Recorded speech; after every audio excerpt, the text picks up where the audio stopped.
I met Kevin in probably around 2006. So I had been on the Planning Commission for a couple of years at that point, and then he was appointed in 2006. And at first I'm like, oh good, another attorney on the Planning Commission. Just kidding. Scott Hausch, who was on the city council with me, he said, there's a guy I think there should be on the Planning Commission, a lawyer named Kevin Staunton, who is the city attorney out in Excelsior. Well, my experience with Kevin really started when I got here in 2010. He was somebody who was already deeply involved in city government affairs. He was interested in the direction of the community, and I think always had a spirit for service, and I recognized that pretty early in my time in Edina. So when I first met him, he already had an aura around him because of the Planning Commission stuff. And when he did make it to council, he's a very unique person. If you know me, I tend to talk out the top of my head. Kevin never does. Real soon after he started, we started working on the comprehensive plan, the 2008 comprehensive plan. So that caused us to kind of get into a smaller working groups, get to know each other a little bit more. And I could tell right away that this was a very smart person. What he offers in a conversation is so insightful and so important to think about. He can quickly bring you over to his way of thinking about something because of the way that he thinks things through. So at the time, Michael Schroeder was also on the Planning Commission. So Michael's a landscape architect, urban designer. I'm an architect, urban designer. And Kevin, as an attorney who has been working as a city attorney, was really, you could tell he was really passionate about this planning stuff. I don't know if it was just always in him, and he just needed to kind of learn the lingo. So he's done all the preparation. Now he comes in, and it's full on listening. And that willingness to let whoever's talking at the public hearing or whoever is talking on the council, let them influence his thinking as it's developing. Then once he's made up his mind, this is the part I almost love the most, is he would come up with this eloquent, orderly explanation of why he voted a certain way. He's not just working through it as he talks. He's almost a professor in that way. And what I've often noticed is that people listen to him. It's not that they don't listen to other people on the council, but when Kevin talks, people really listen.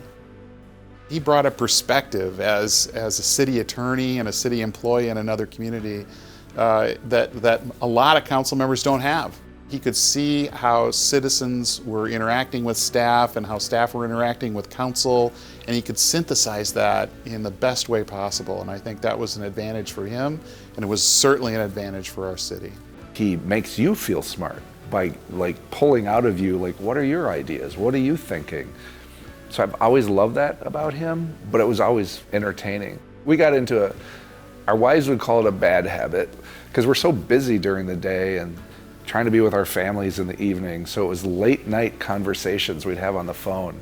And then also in the way he thinks forward to try to anticipate what's going to be happening in the community 10, 20, 30 years from now, and realizing that a particular project was just the tip of the iceberg on what was to come. So when I think about him, I think about, first of all, preparation. Unbelievable preparation. When we were dealing with the Arden Park issue, very controversial, we went and kayaked Minnehaha Creek through Arden Park so we could see it from the inside out.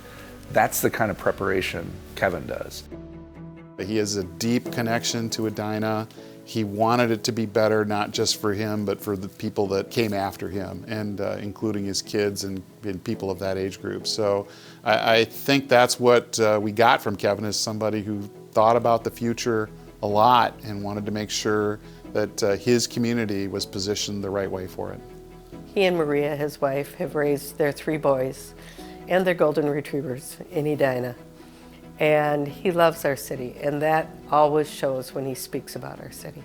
Kevin and I often would go out for a beer or a glass of wine after a council meeting. You need to be able to talk afterwards, and you need to be able to talk about what was important in that decision you just made, or what you heard from your residents that's important.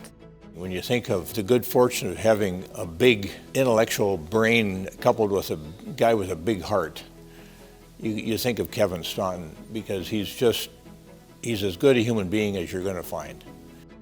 You know, part of it is, I think, just the fact that he cares so much and he's so thoughtful about everything. It's just one thing to be like really smart, and then you can come across as, I'm really smart. That's not Kevin. Kevin is smart, but he does it almost like he's like ninja smart, right? If you are waiting for Kevin to say something, he's often the last person at council to make a comment.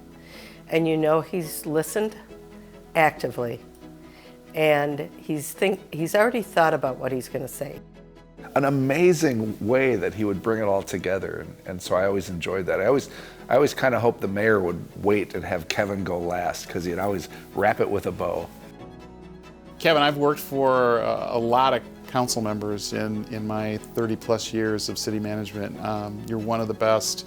I've really appreciated the opportunity to work with you, and I wish you the best in your retirement. Thanks.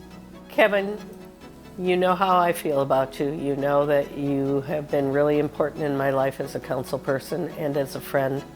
I know you will continue as a friend, and I wish you all the best in Excelsior and maybe those trips out to Colorado. Kevin, congratulations on a great city council career and a great planning commission career before that. It has been an absolute pleasure and an honor to work with you on the city council, and it's been a real honor to have you represent me as a city council member. It's been rewarding in terms of the work we've done together, but the thing that's most important to me is our friendship. And I'm so thankful that I've had this opportunity to become your friend. Thanks for the counseling. Thanks for the wisdom. Thanks for the friendship. I just love getting to know you so much over the time we've been together, and you can't say anything more than we love you, man. We think you're just the best.